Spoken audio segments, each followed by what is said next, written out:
Why,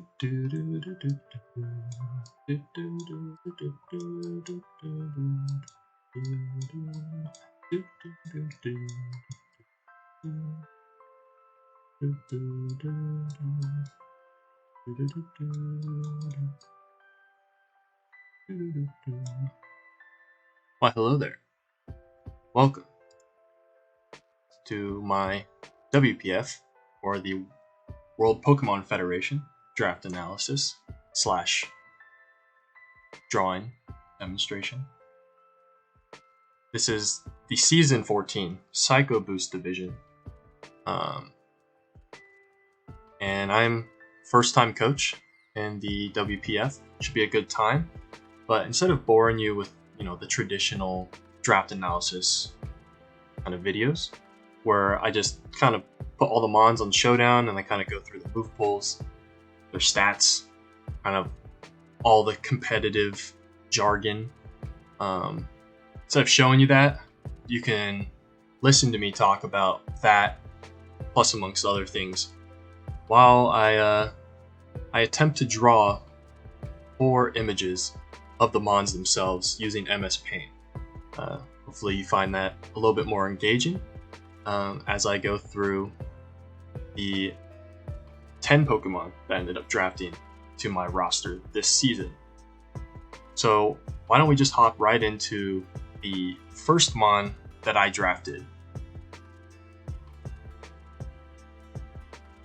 So the first mon I wanted to draft, I had the first pick in the draft out of a pool of 8 other players, and I was thinking on the lines of getting a very solid, fast Revenger, because I value those very highly. The Dragapults, the Zeraoras, the world. We're speaking from Generation 8, the Tapu Kokas, the fast revenge killers / facilitators. And the first one to come to mind was Iron Bundle. And I'd seen its usage in DPL. It was a very scary threat with Terra Water specifically. And it allows it to just outright break through things. It doesn't have the issues of missing Hydro Pump when it can Terrasilize and click Terra Blast Water. It can boost its other stabs as well, which makes it a pretty scary threat altogether. So I ultimately decided to go with Bundle, and I immediately Terra'd it. I didn't think about it. I did not want to use this mon unless I had Terra access to it. Unfortunately, we were only allowed 1 Terra Captain, so this is my only Terra Captain, and I used it right away. But that's okay. This mon is going to be great. It's going to revenge basically every mon in the game outside of a few mons that are faster, like Hisuian, Electrode, Dragapult. But it can basically just break through anything it wants. Nothing really wants to take. I don't think anything really takes 2 hits outside of like insanely fast Spadef mons with like Assault Vest. I think I've used Hatterene before. I've seen Iron Hands be used before.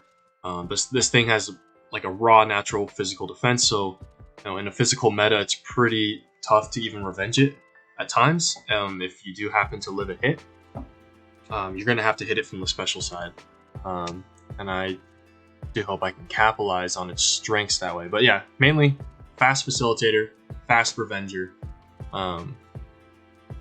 great offensive typing in this format. It's access to Encore as well, U-turn, flip turn. It should be a good mon. I definitely wanted to try it, but the mon I really wanted to try was my second pick.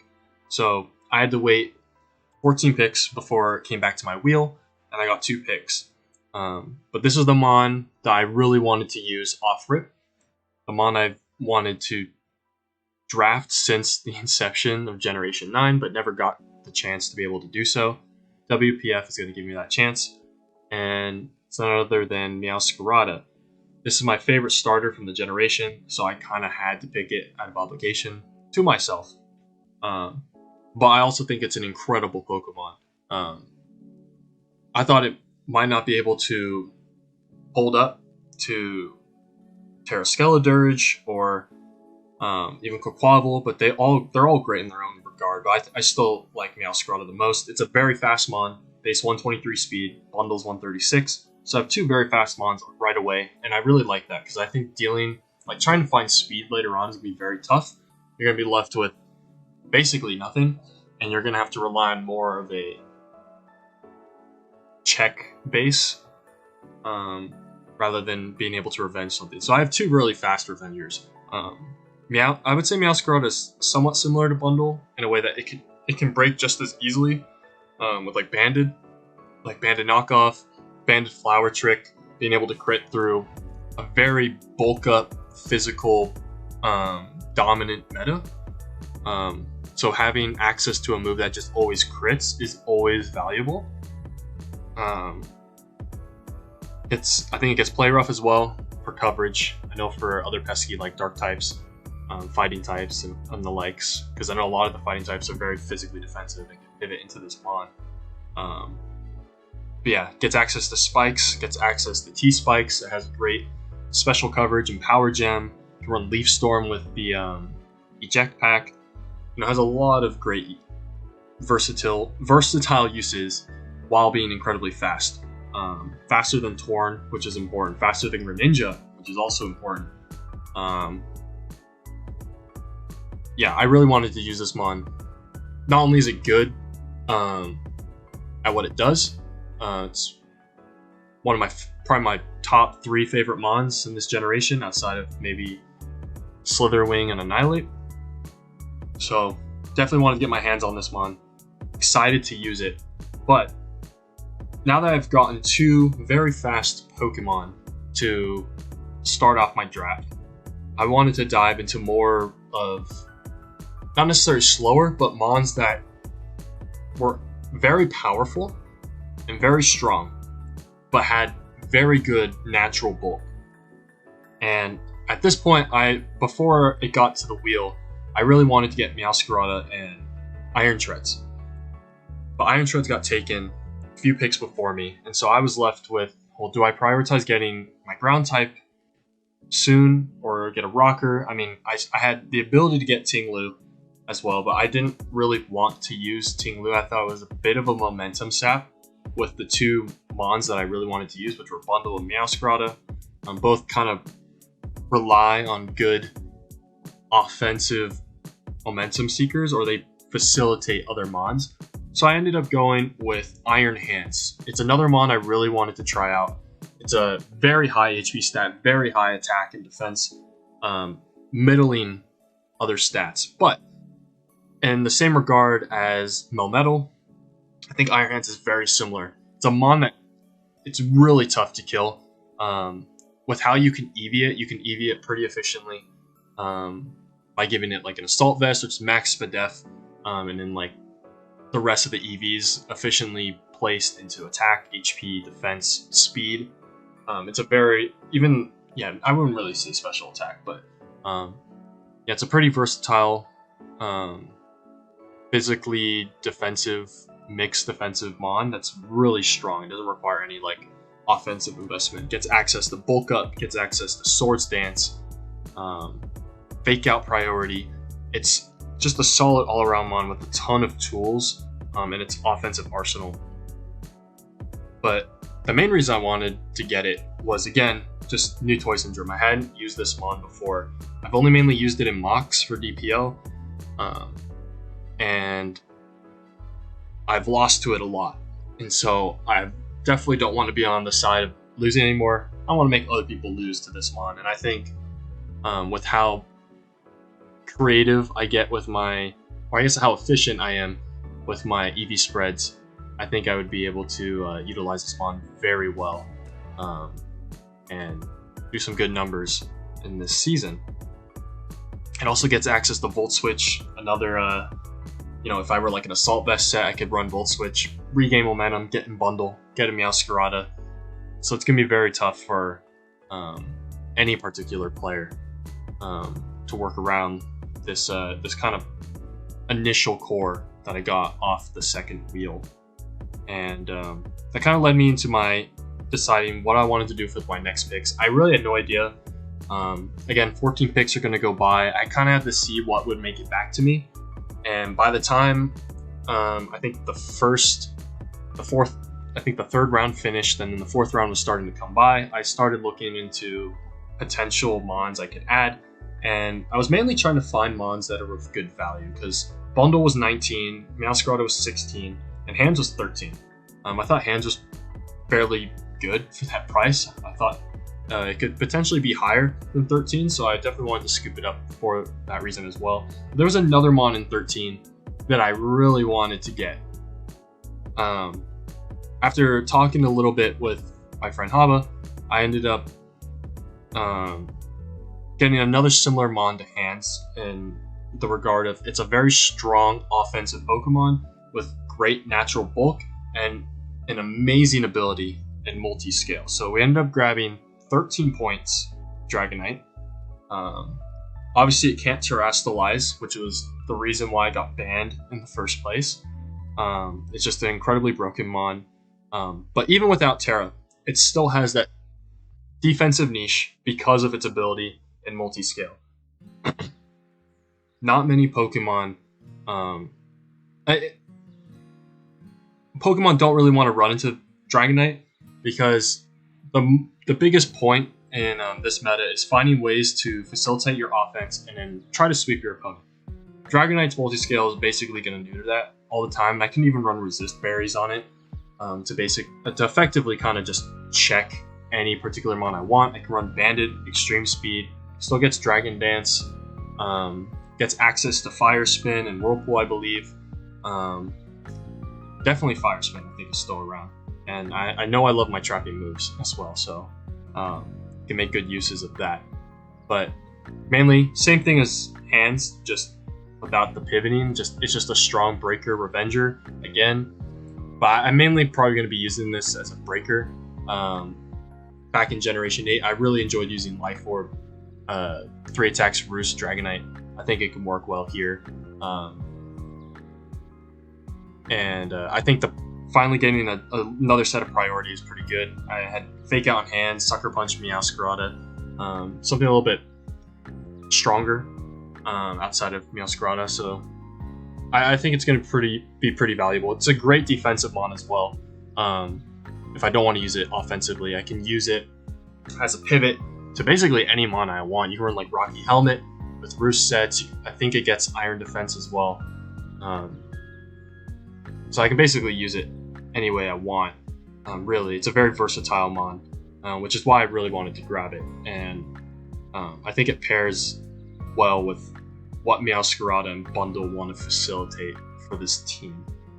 And then speaking of facilitating, another mon that intrigued me that I ended up getting, that I wasn't super high on until I was convinced, with a little bit of Calx and my friend Haba talked it out with me. We ended up going with Screamtail. So Screamtail has insane HP, insane bulk, but pretty poor offenses. I think around 60 offenses each. So while those are middling, its defenses are amazing. And again, these higher base stat Pokemon, when they have the stats that are so high, you don't have to invest as much into those stats with your EVs. And the lower stats actually end up getting a much greater percentage boost when you invest in them that way. So the offenses are not absolutely terrible if you run max special attack, max attack on it as well. But it gets a lot of utility. T-Wave, Encore, Wish, Baton Pass, facilitates basically anything I want to do. I mean, Hands and D-Knight can still serve like a strong, bulky offensive role, and Screamtail can facilitate them with Wish Passing, even though I do find that a bit passive. And if I don't want to run, some passive sets, I can always bring more offensive Screamtail sets, which become very difficult to kill because of the raw natural bulk on it. You can run like Bulk Up, you can run Calm Mind. With Wish, gets like Drain Punch on the physical side as well, Draining Kiss on the other side. It becomes a very difficult mon to take down, and if you're not careful, it can kind of take on your entire team. It gets access to the booster energy as well, same as Bundle and Hands. can run the speed boosting booster energy, allow it to be a win con, or even like a check, because like say you want to bring it in on like an Iron Valiant or something, take a hit and you have the booster energy, you got speed, you can lock it in with Encore, you can T-Wave them, whatever the sort, or just outright kill it with Dazzling Gleam or Play Rough.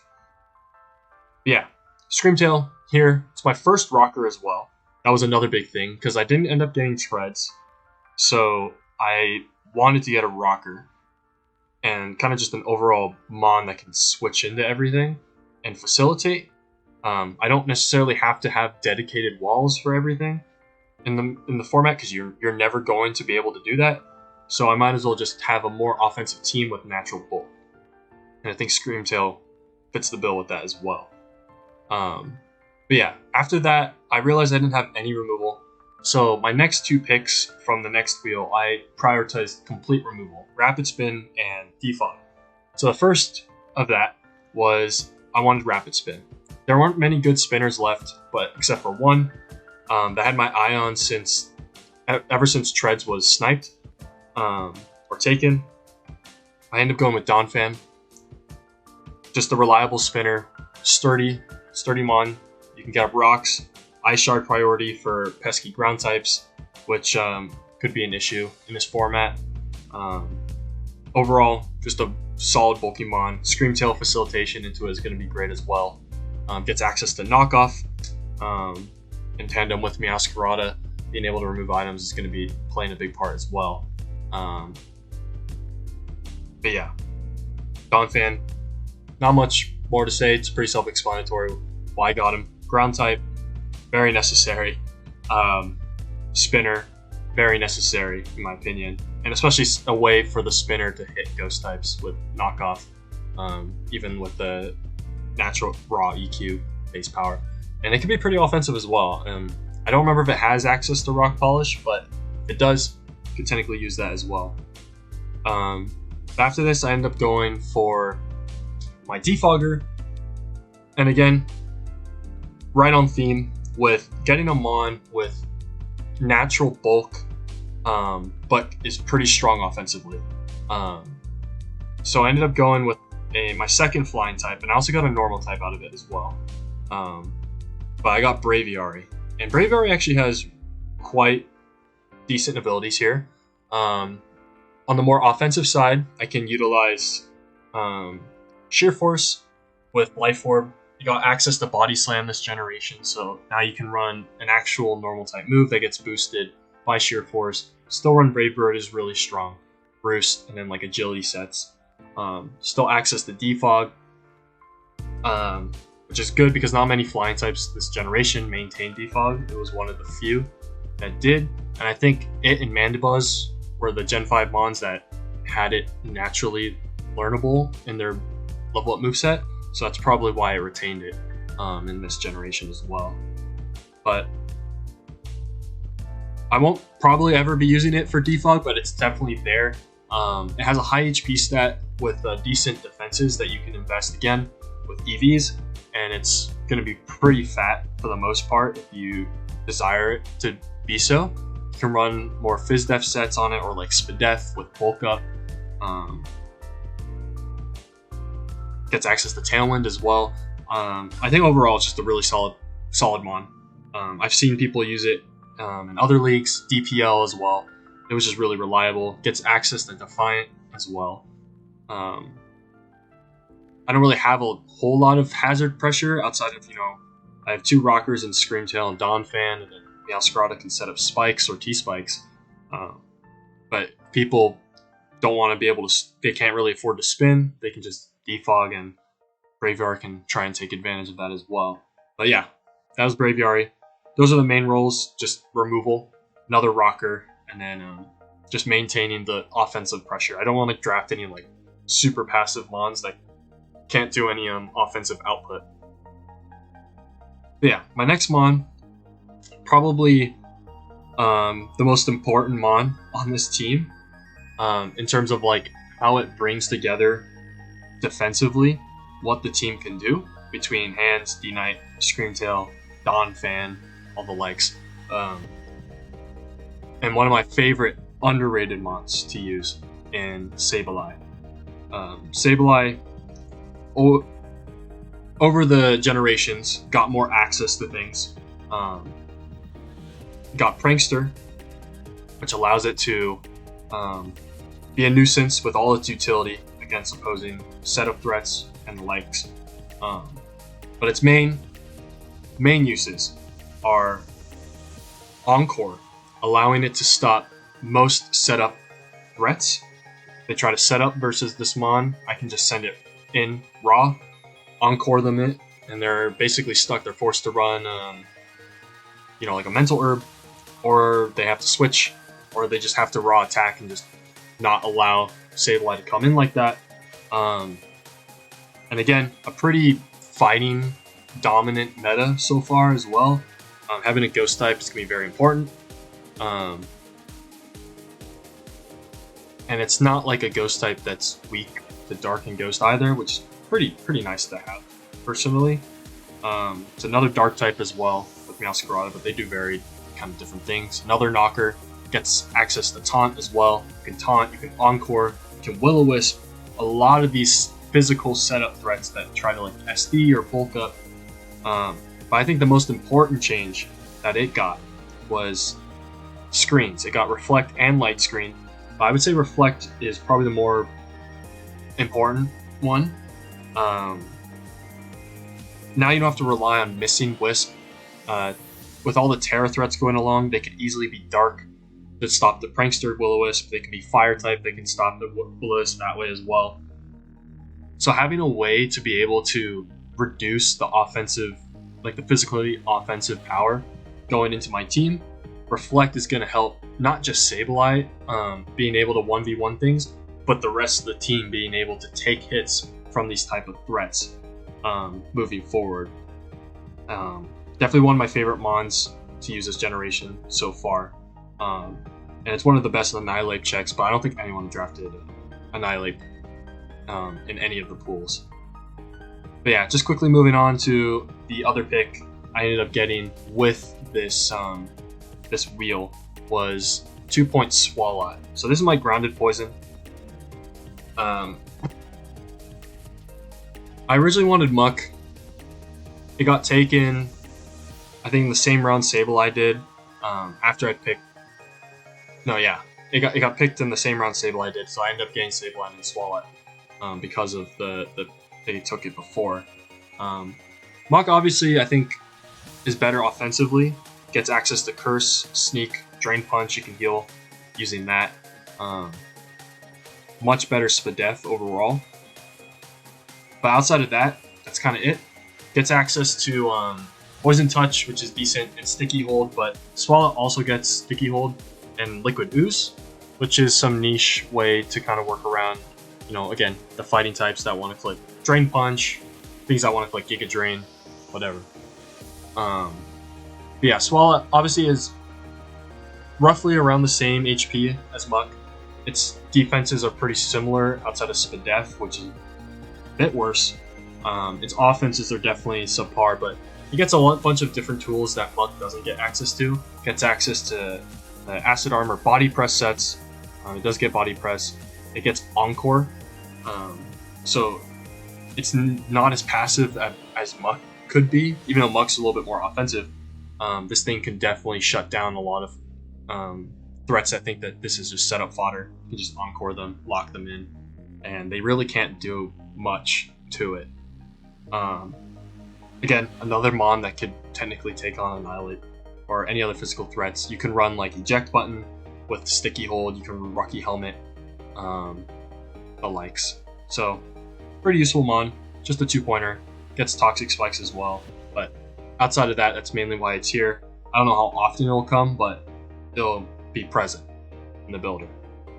And then at this point, I had 1 to 2 picks left I could get, and I had 12 points. So I ended up going for just one more pick. I don't like going for the maximum number of slots on my draft if I can avoid it. So I realized I only had 1 Fairy Resist on my entire team, and that was Swalot. And I don't know how often Swalot's going to come. And again, this is kind of in tandem with the team is going to be very offensive. I have great Revengers with Bundle, with Meowscarada. I have priority, obviously, with Dragonite, and this other mon that I'm going to be getting, as you can see. And oops, dropped my headphones. But I wanted another mon that could resist Fairy, even though it's not necessarily the best Fairy resist ever, since it's quad weak to ground.